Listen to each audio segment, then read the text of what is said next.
যে মাছ রান্না করা হবে, টমেটো পেঁয়াজ মশলা গুঁড়ো ভাজি করা হচ্ছে।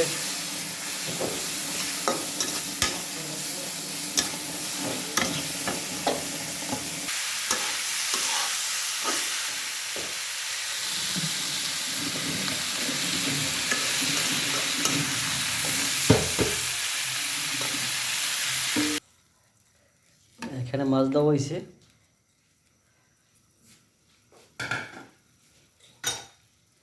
কই মাছ, অন্যান্য মাছ আছে এখানে, দেশি মাছ।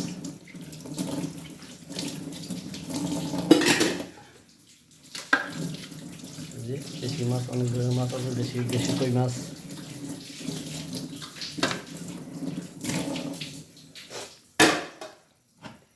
এইভাবে ভাগ করলে অনেক স্বাদ তরকারি।